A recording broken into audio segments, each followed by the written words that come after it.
Welcome to This Week in East Brunswick.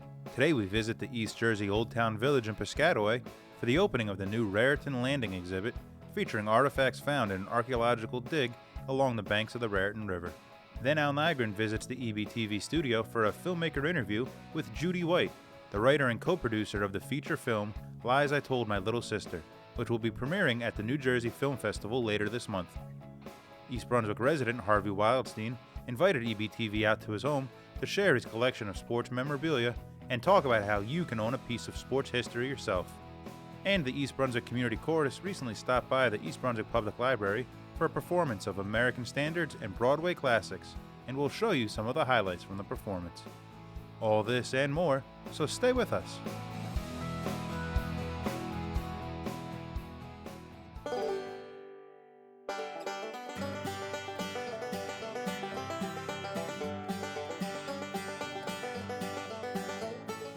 Hi, I'm Middlesex County Freeholder Director Ron Rios.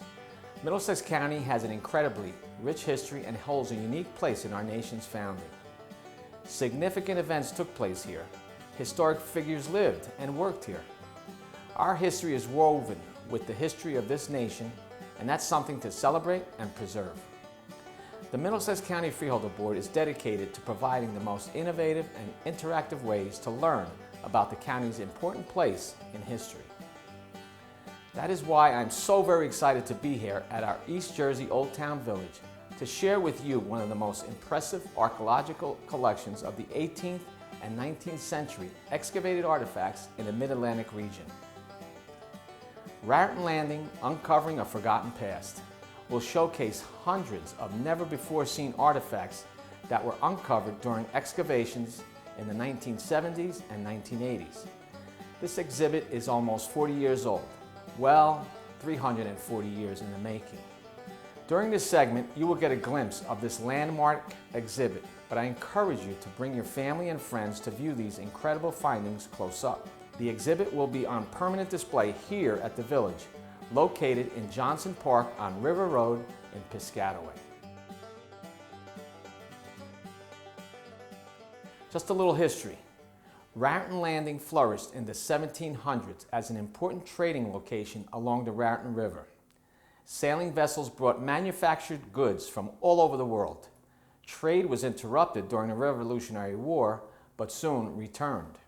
By the mid-1800s, however, the community declined as trade shifted to New Brunswick. With its trade gone, the community, its buildings, people, and artifacts slowly faded into history. Foundations from the town were discovered in the 1970s and a small corridor was excavated. Then with the expansion of Route 18, further investigations uncovered troves of artifacts relating to the life at the landing in the 18th and 19th centuries. This exhibit uses these finds to tell the story of Raritan Landing and its rediscovery.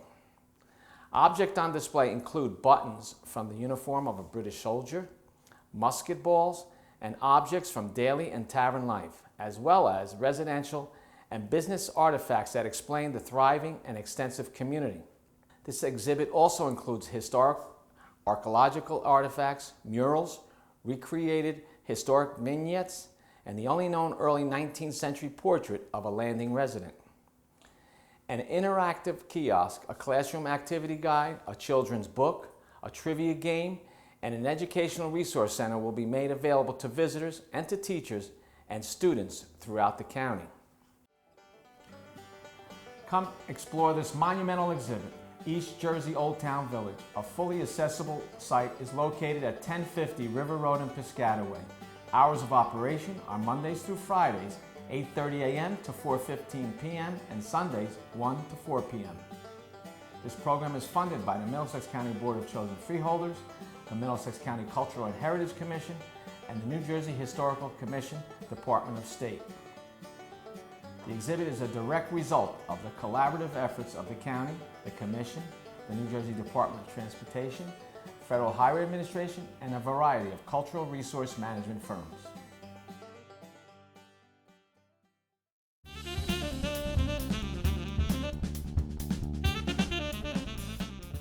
Hello again, everyone. It's Al Nygren here, Executive Director and Curator of the New Jersey International Film Festival.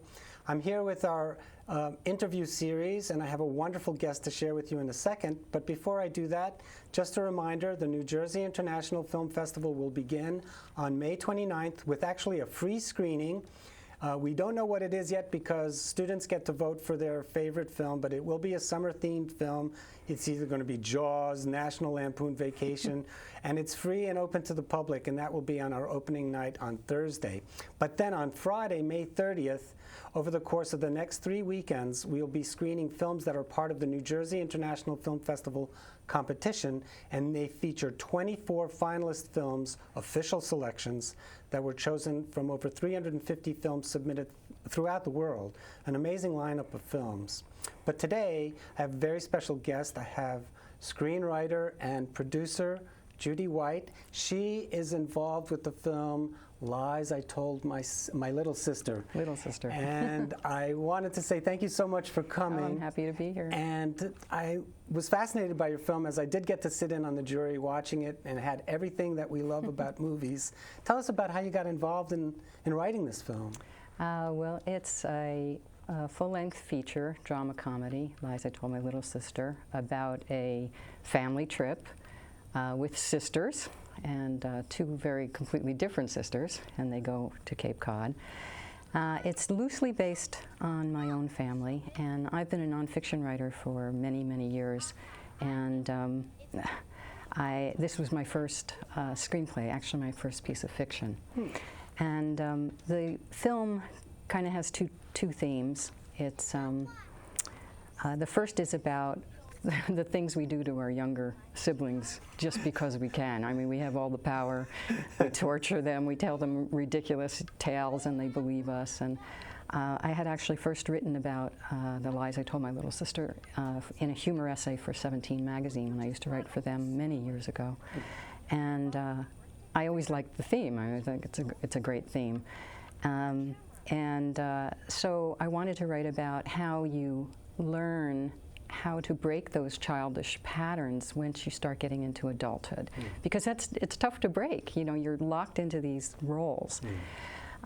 So that was the first theme about it. And the son of my tortured little sister grew up to be a film student at NYU, and actually had won the David Chase Screenwriting Award at NYU. He came to me and said, "You're a writer," because I've always written books, and he said, "Write a screenplay." Got me the free software, and then he started helping me write it, so he became the co-writer of it. So it was really very thrilling to be writing a story about, kind of loosely based on my family, and I'm writing it with the little kid that's in the film is now grown up and in film school, and he's helping me write the film. So that was wonderful. Amazing, yeah. And the second theme is essentially about how to deal with a loss in the family after a loved one has died. And in this case, it's the oldest of the three sisters has died, and the other two, the leftover ones, are going on this family trip to try to figure out how to go on. And so it's kind of about integrating and recovery. It's recovery from childhood, but it's also recovery from death, because you have to go on, and yet life is still funny and fun if you let it. You know, you just have to learn how to integrate those things together. And I didn't want the sadness to overwhelm the humor. Yeah, no.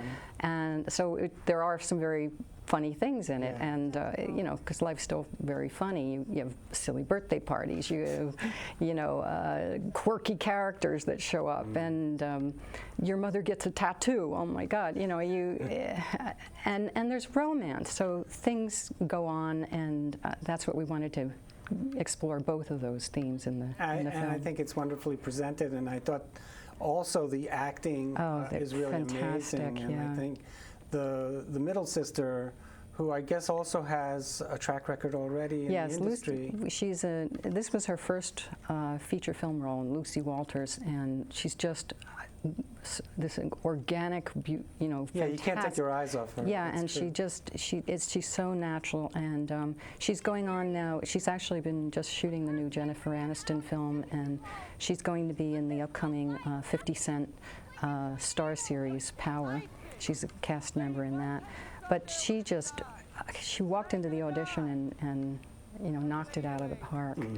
And then we were very lucky to get Ellen Foley, the veteran actress, Broadway star, rock musician. She was on the Paradise by the Dashboard Light with Meatloaf. Yeah. And she plays the mother, and I think she's just absolutely fantastic. Well, she's going to come. I'm a big fan, so I'm looking forward to seeing her She's going to come to in person, to the screening. Yeah, that's the wonderful thing about our festival, is that a lot of the artists are there, including the actors, not just the directors and the screenwriters and the producers, but a lot of the actors come too. So our festival is really set up in many ways to be easily accessible to the average person, and to kind of demystify the festival as this, holy grail type of event, which ours is not like that. It's really made user-friendly. Well, we're thrilled to be there because it's a New Jersey film. We're all from New Jersey, even though we're set in Cape Cod. We shot a lot of it at Seabright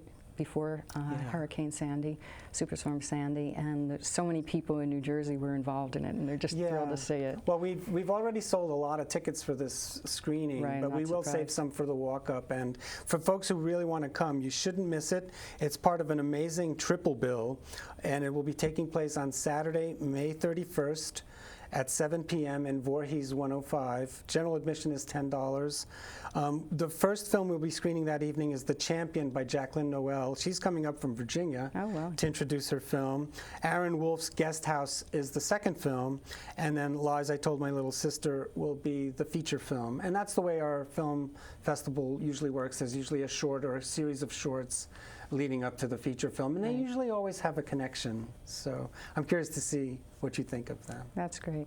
So folks, if you're interested in coming to see this movie, series of movies, it's again Saturday, May 31st, Voorhees 105, 7 p.m. If you want further information, go to our website, which is njfilmfest.com, or call us at 848-932-8482. Hope to see you at the movies. You drive me crazy. You drive everyone crazy. But you like me. If you're a fan of baseball and collecting memorabilia, then you may want to meet Harvey. East Brunswick resident Harvey Wildstein has an extensive collection of baseballs, bats, photos, uniforms, you name it. We stopped by his home recently where he gave us the tour. Well, the collection is really everything in baseball. You got some football upstairs, you got some basketball upstairs, and it goes on and on.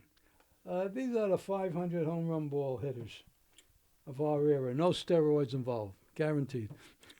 These are the Hank Aaron's, the Mickey Mantles, the Willie Mays, and et cetera, all certified. Everything that's autographed in my collection is certified.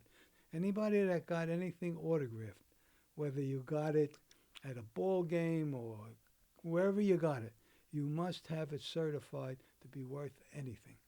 And your collection, spans decades. How long have you been doing this, and how did you get started in collecting? Well, I tell you, I started collecting for one reason. I love to gamble. So one day I'm watching football game, and I'm watching the game, and I kept on flicking the channels, and I said to myself, what am I doing? So what I did, I said, I'm going to stop gambling, and from then on, anytime I get the urge, I'm going to buy myself a piece of sports memorabilia. This is what it came to. A little uncontrollable. I'm addicted. I went from one addiction to the other. Obviously, there's a lot of New York Yankees memorabilia, and you said before you're born in Brooklyn, but you're a Yankees fan. Yeah. Do you have a favorite piece or favorite player on the Yankees? In Brooklyn, everybody was a Dodger fan, a Brooklyn Dodger fan. I mean, I went to a lot of Ebbets Field games. I did. But I said to myself, I don't want to be like everybody else. There must be other teams. So I said, one day I was about 14. I took a train ride to the Bronx. I saw Joe DiMaggio play. I said, that's my team. So I became a Yankee fan automatically. I got a button. I kept it in my wallet. I kept it in my locker, the 2 buttons I got. And I became a Yankee fan, and that's it. And ever since then, I've been a Yankee fan. So I understand every so often you have a bit of a sale to to share some of your collection with other interested hobbyists. Yes, I'm having another sale. It's going to be on a Saturday and Sunday. Start at about 9, and the address where I'm going to have the show is 58 Mitchell Avenue, East Brunswick, New Jersey, 08816. What would you say to people, kids or maybe even adults who are just starting to build a collection? What would your message be to them, and what do you get out of it, amassing such a collection? Well, for people that want to start a collection, they have to start with the real things. They have to make sure it's authenticated by the right people, but they have to get the piece they like, right, and cherish it. And don't put it in your closet. Hang it on the wall when you can display it and enjoy it. Any interesting stories about tracking down a part of this collection? Well, one night, somebody called me and said, I got a Lou Gehrig sock. I said, what? Yeah, I got a Lou Gehrig sock. I said, is it autographed? Yeah. Do you have a certificate? No. So I said, where are you? He was right in Saraville. I said, okay. So I took a ride over the bridge, and I bought the Lou Gehrig socks. It was a pair, of course, not one. And they were both signed. Now, I didn't know if they were real or not, but I took a chance. I think I gave him $700-800 for it. It's worth about $4,000 or $5,000 at least. So I had it certified. P.S. I haven't got it anymore. You know who got it? My daughter out in California. Okay, so Harvey, we're now standing in your garage, and this is where the sale is going to be taking place. That's it. And you've got a couple pieces out here. Can you tell us a little bit about them? Well, this is a Jackie Robinson piece. He's sliding into home plate, and there's Yogi Berra. The controversy was he safe or he's out in the World Series. Everybody remembers that. I think he was out. I'm a Yankee fan. Here you have a Roger Maris piece, 61. That's when he hit his 61st home run. That was the record then. No steroids again. This is a Thurman Munson piece with Reggie Jackson in the dugout. Beautiful piece. They were at odds with each other all the time. And now you have a variety from baseballs to photos and gloves and cleats. What do you notice has been the most popular thing that people like to buy and collect? Well, it's a toss-up between baseballs and photos, in my opinion. Bats are so-so, jerseys are so-so, but it's the photos and the baseballs. That's what people want. Here you got the big three. DiMaggio, Mantle, and Williams. Beautiful piece. Everybody likes those three guys. Can't forget Derek Jeter. He's number one right now. This is a Mickey Mantle piece, 1956 when he won the Triple Crown, and Casey Stengel is standing right next to him. So even if people aren't in the market or aren't interested in buying anything, you would still invite them to come out and take. It's like a little museum.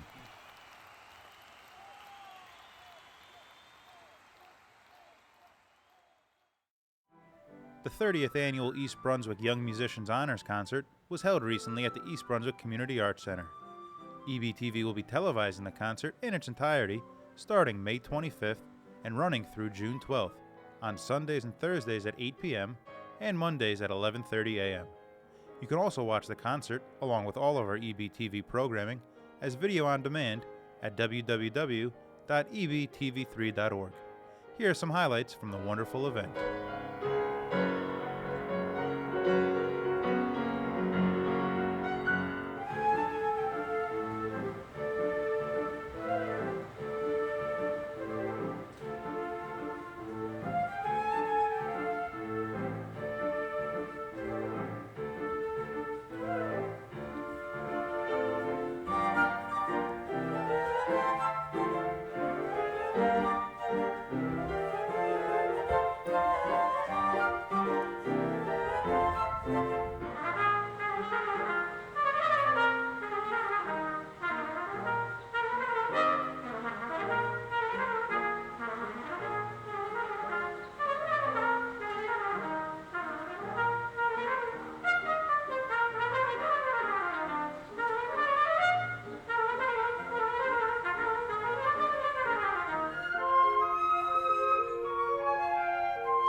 East Brunswick High School's class of 2014 will be graduating soon, and it's time to get your order in for a DVD or Blu-ray copy of the ceremony.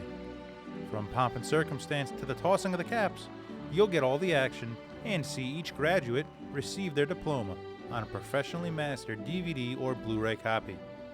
Order forms will be given out to students and are also available at the library. You can even order your copy online at EBTV3.org and pay with credit card or PayPal.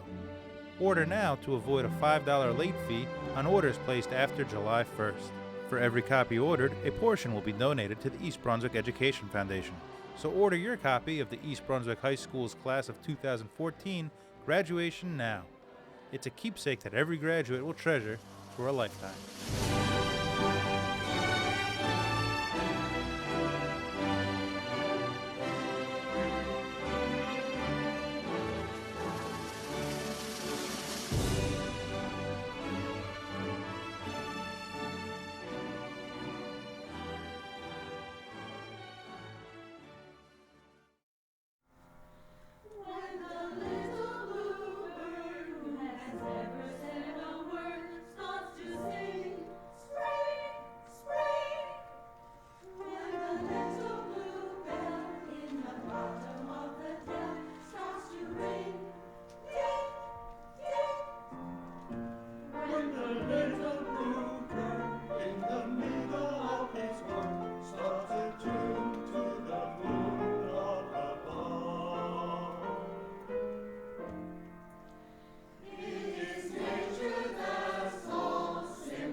Good afternoon. My name's Kathy Spadafino. I'm the director of the East Brunswick Community Chorus.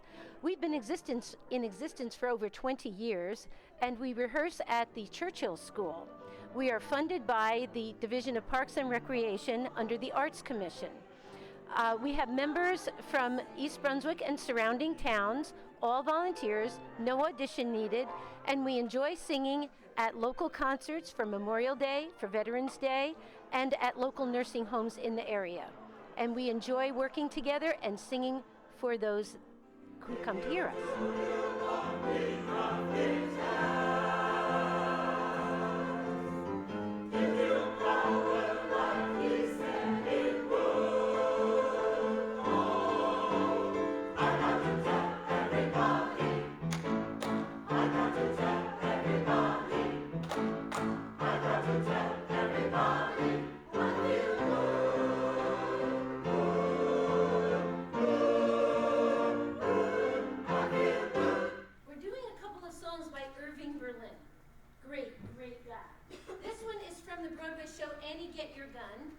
It was in 1946 when he wrote it, and this is a great song.